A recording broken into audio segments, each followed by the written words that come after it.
Welcome to A1R Psychic Radio. You're here with Amanda Hall Psychic all the way from the Gold Coast in Australia. So I hope you're having an absolutely awesome day or night wherever you are in this amazing globe of ours.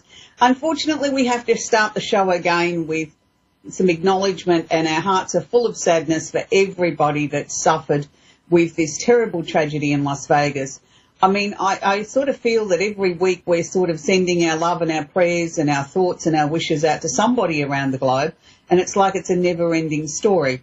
So let's hope this is the end of tragedies like this for some time to come, and weather events where people are being hurt and losing their lives. It must be absolutely devastating for anybody that has lost somebody or knows someone that's lost somebody, or even for the people that are working in this environment to try and bring some sort of order out of this very chaotic, very emotional time in Las Vegas. I can't begin to imagine what the poor people are going through that have lived through this horrific tragedy, and for those that have lost loved ones, it must be a terribly sad time for them. So if we could all just sort of be mindful of that this week as we move forward, and we enjoy our busy lives and, have something to be thankful for, and it puts a smile on our face. Think of those people that are facing this terrible tragedy. Anyway, on to a much brighter note. Each week we focus, on a Simply Tarot card of the week. We have a little glimpse at what's happening in the universe with astrology. And this week we're going to feature a brand new segment to the show. We're going to be talking about soy candles. So I thought we'd kick the show off with our Simply Tarot card of the week, which I'm really pleased to say is a bright, positive card this week. It's the Ace of Wands. When we were designing this Simply Tarot deck many, many years ago now with Hinkler Books here in Australia, this was the actual very first card we ever shot, which is the Ace of Wands, which is new beginnings, birth, new ideas and creations. And for those of you that may not be familiar with what we used for a wand on this particular deck, we actually used the frangipani plant, which actually came out of my garden, and it is my hand on the card. So I felt it was like the beginning of our amazing journey with Simply Tarot, which is well and truly over 10 years now, and I've been very fortunate enough to be able to work with loads of people around this amazing planet with these beautiful cards. So I feel that it's a very apt card for this week to try and bring about some new beginnings, some hope, some opportunities into our lives that, in the midst of all these tragedies and weather events and everything like that, that we've got something new to look forward to, that we can start to feel the momentum of opportunities and things coming into our minds, and maybe we can create a better world. Let's hope so. Fingers crossed. So that leads me on to the next part of the show. Each week we talk about a particular planet, and we have our little 4-part series, and we're working our way through the planets in the solar system. And this week we're up to the amazing planet called Saturn. Now, I know a lot of people cringe when they hear the word Saturn, and they think, oh dear, here comes the headmaster, here comes the man with the big stick, here comes the one that takes away all our fun. Well, Saturn does have that reputation of being the taskmaster. Some people lovingly refer to it as the father figure planet of the zodiac. I sort of look at Saturn, and I have a very interesting relationship with Saturn, because Saturn is very prominent in my own chart. And for a very, very long time, even many years after I got into astrology, if something didn't go the way that I wanted it to, I blamed it on Saturn. And then I had the great epiphany moment that one day that, hang on a minute, I can't keep blaming Saturn for things that don't go right in my life. What else is Saturn trying to teach me here? What is Saturn trying to share with me? And the moment I looked at Saturn in a very different way and looked at, okay, things mightn't have gone the way that I wanted them to, because I have Saturn sitting 2 degrees before my sun, so it limits everything that I try and do. I have to be more thorough. I have to be more determined. I have to really work for something to make something happen. And once I started to harness that energy and say, hang on a minute, I'm really fortunate here that I have this ability to be able to stick to something, that I have this stubbornness or this determination to make it happen. Where someone else would say, okay, I've given it my best shot, I can't do any more, and they'd give up and go home. I keep pushing through. I find a sledgehammer and break through the mountain, and I don't stop until I've achieved what I wanted. So once I started to work with Saturn in that sort of energy, I started to realise that Saturn really wasn't the bad guy, or wasn't the planet that everybody feared so much, that having a strong Saturn in your chart actually makes you a strong person, and it gives you the ability to be able to handle crises and things that go wrong in your life in a much easier fashion than if you have a very weak Saturn in your chart. Now, what we mean by that is if you don't have any planets making an aspect or holding hands or forming an energy between each other, then that's considered to be a weak planet. But we'll discuss that, in another later series on the show. So today we're going to work with Saturn in the first three signs, Aries, Taurus and Gemini. So Saturn in Aries is a very interesting combination because, as we've just established, Saturn is the planet that likes everything done his way and likes it done properly and sort of, really focus on what you're doing. And Aries sort of says, well, come on, let's get on with it. I want to get this out of the road. Yeah, I'm really listening to the rules, but hang on, can't we just find a shortcut here? I really haven't got all this time.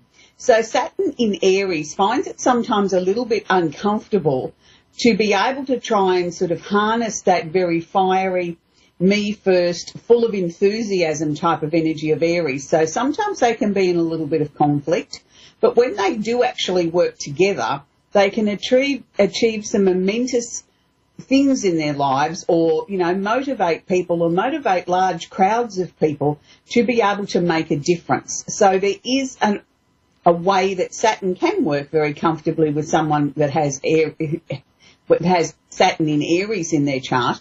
They are actually able to harness this amazing energy and be able to help many more people than just themselves. So bear that in mind if you have Saturn in Aries in your chart.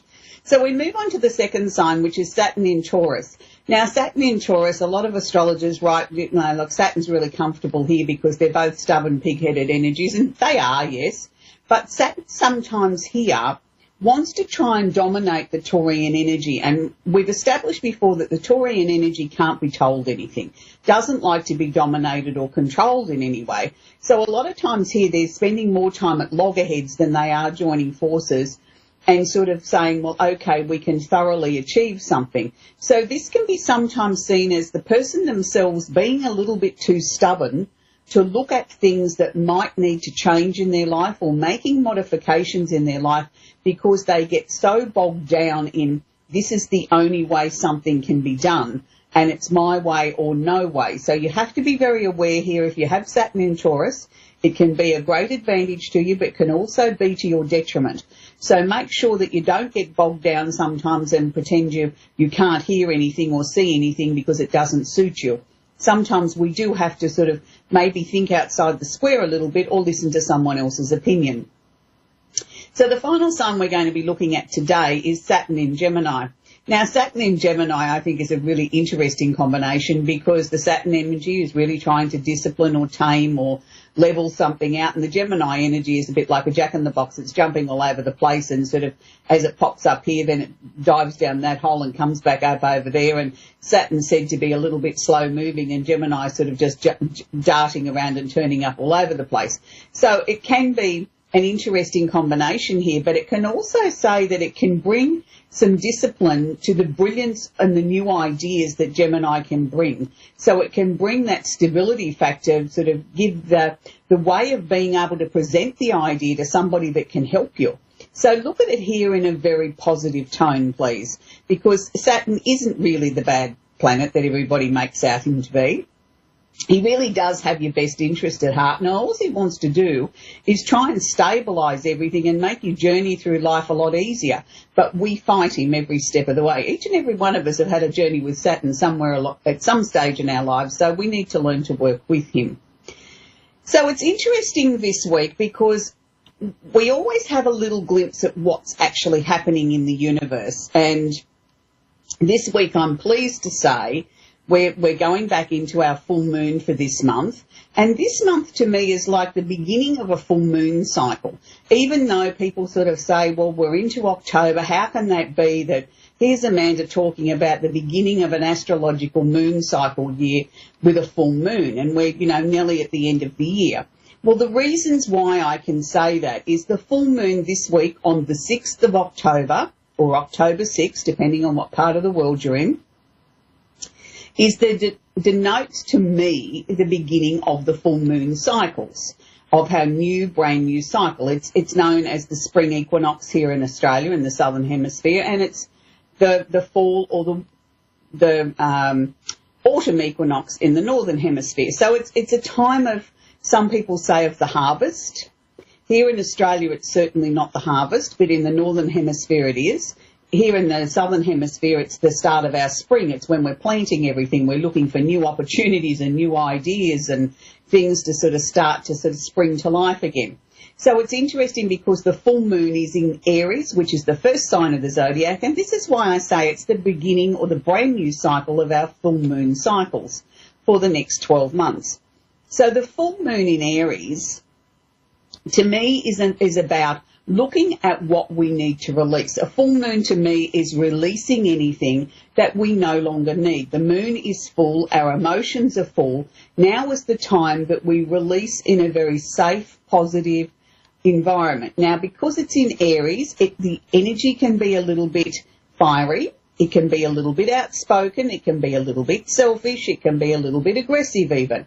And it's asking us if we have any emotions or anything that we need to release, that we try and do it in a mindful manner, that we try and release it in the most gentle manner as possible, even though we might be cranky with someone or we might feel like jumping up and down and throwing a tantrum. Well, maybe we can find a different way of throwing a tantrum, maybe put that energy into something positive, put some bright positive music on or something, or dance or go for a walk or go for a bike ride, do something that uses the energy in a positive way. Now, the full moon to me is, as I said, the opportunity to release and let go of things that no longer serve us in our life. Other people believe it's a time of sort of setting your intentions for the next month and drawing towards you what you want to bring in. I really don't agree with that concept because the moon is full, so you can't add anything else to a full moon. You've got to release something so that we can bring in the new. So I want you to be very mindful this full moon of what is it that you're releasing. Is there anything that has weighed you down emotionally, anything that's made you angry, anything that you haven't been happy with? Write it on a piece of paper and release it. So that takes me to the next segment of our show this week, where we're going to be talking about candles.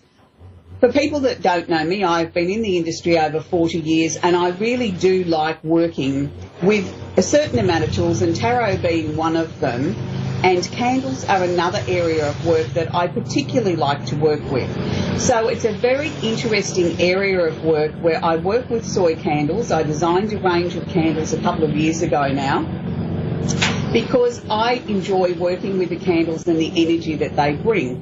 And I had a lot of people asking me, but is there a particular candle I should burn for a particular time of the month, or things that I want to bring about into my life?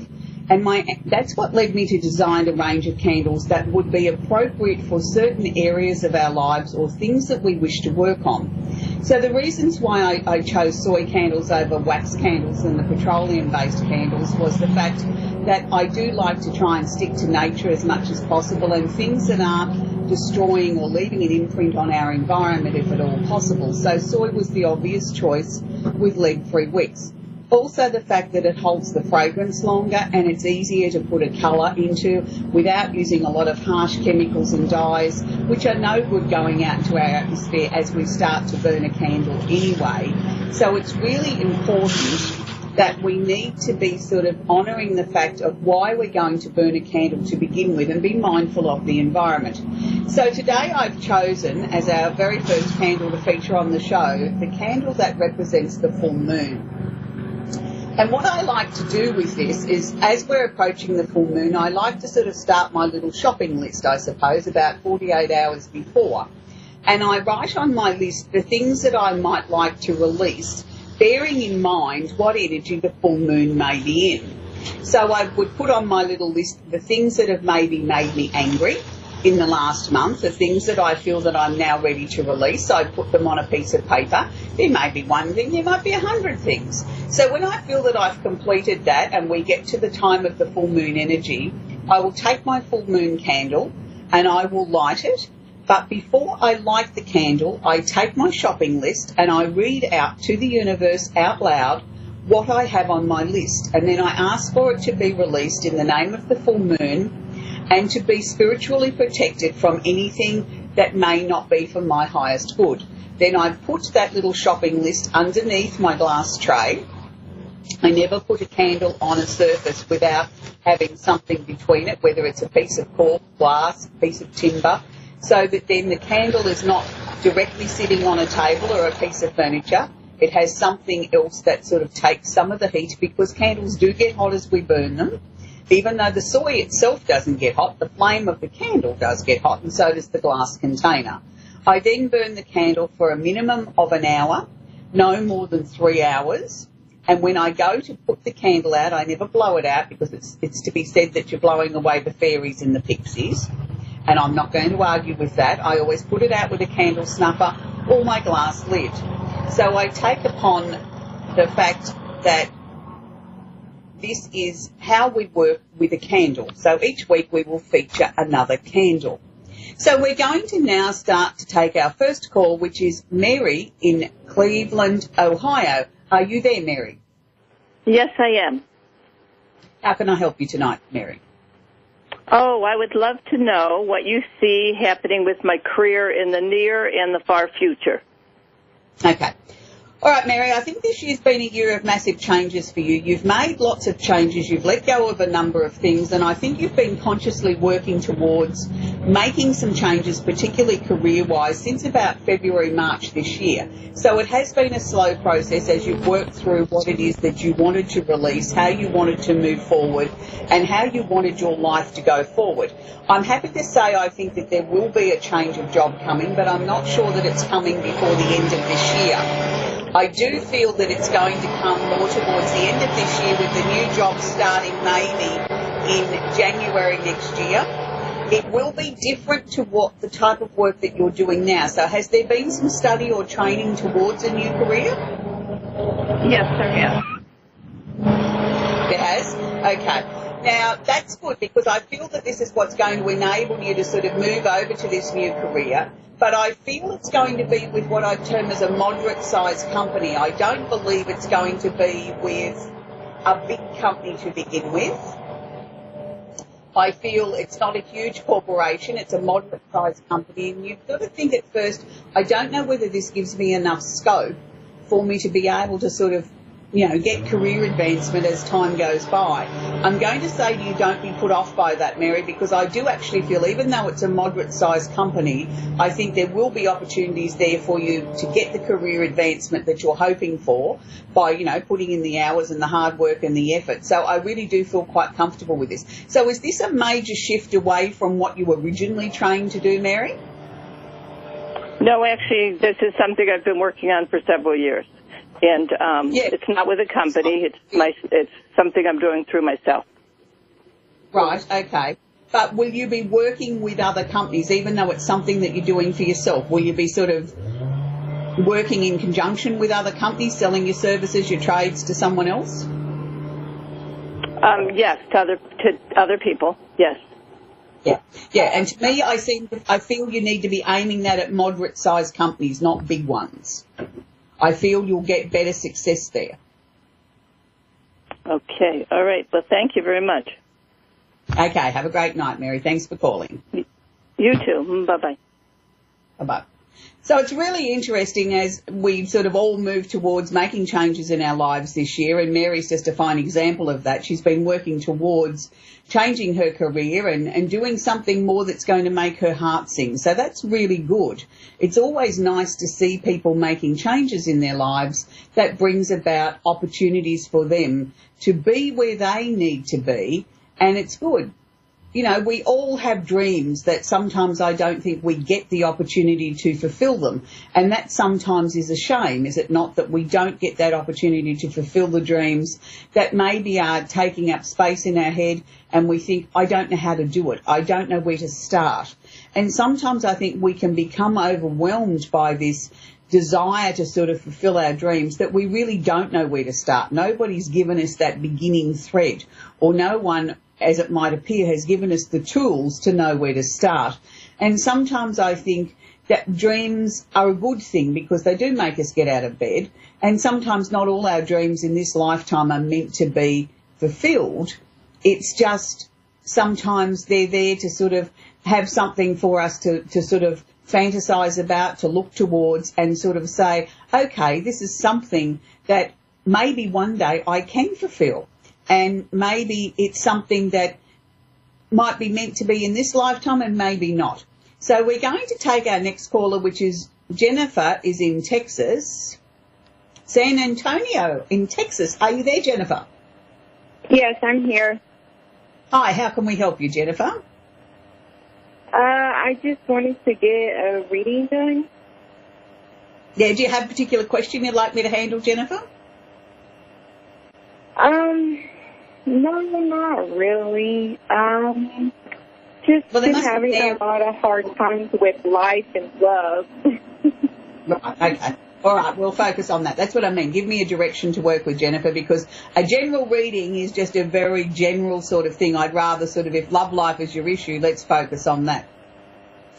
Okay, the first thing that I can see here, Jennifer, is, again, another massive shift. So was there a relationship that came to an end earlier this year that seemed to leave you very bewildered, very sort of unsure of what the next move was?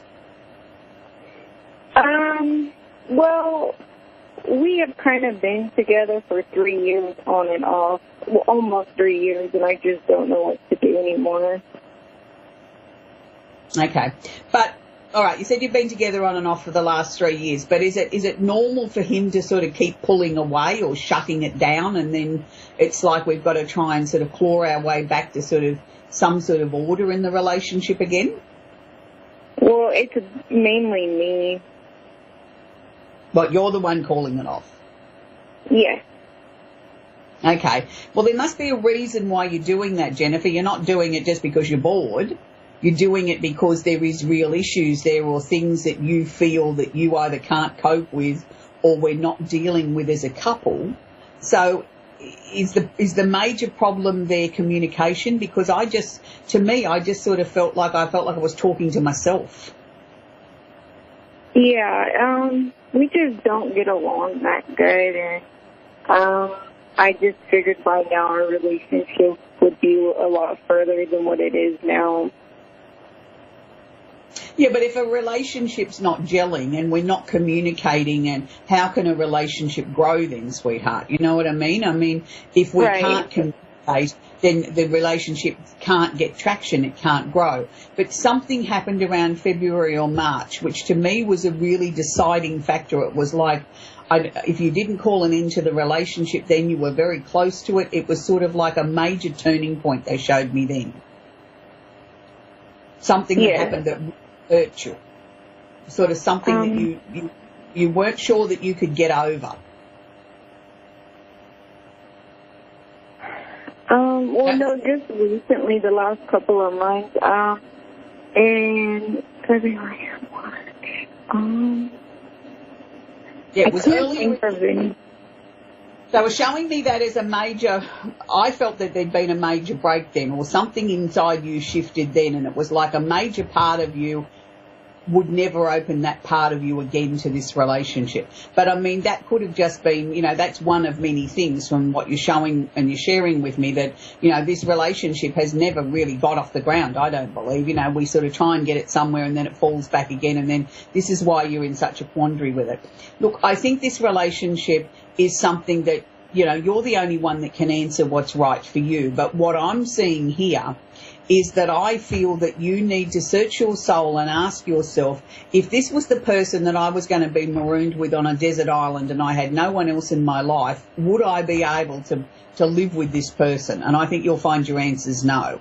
And that's then your answer to whether this relationship's right for you, because I feel you're two very different people that want very different things out of life.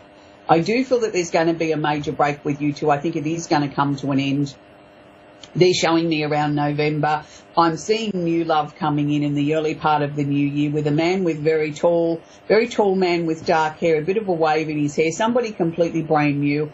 And I feel by then, even though you're still a little bit sceptical at how life can move forward for you, you also look at this with great enthusiasm and great anticipation of new love, new opportunities, new year. Maybe things will be different. Maybe this time I can have the love that I've been searching for, the love that I've been craving. And I believe with this new relationship, yes, you can.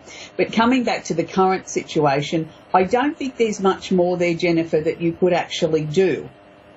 this relationship has run its course. There's nothing I can pull out of the bag and say, have you tried this or have you tried that? Because you've actually tried everything. You've tried everything 1,000 times over, and it's like, wow, how many times do I have to consider him all the time and let my needs fall through the cracks, let my needs be put back in the closet? So it's really interesting because there's nothing there that I can see that you haven't tried in this relationship, Jennifer. So I think what you really need to do is just let it run its course. The next time there's a big blow up and, somebody calls an end to it, let it be the end.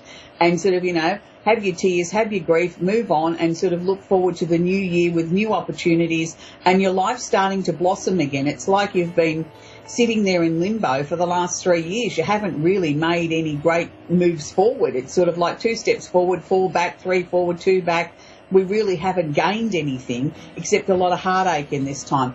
And I feel once you're ready to let go of this, you will find other areas of your life, Jennifer, will start to blossom as well.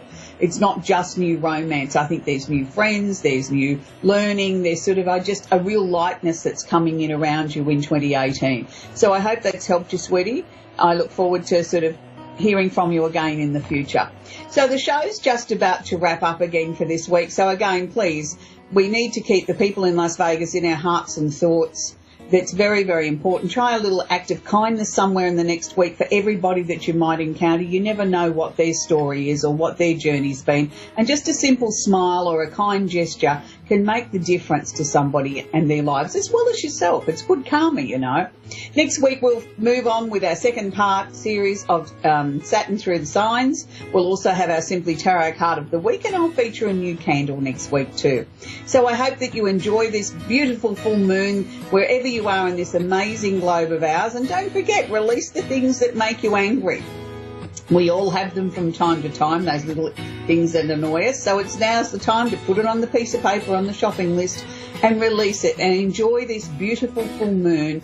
And I hope that everybody's wishes comes true in this next 7 days, whatever you might be wishing for.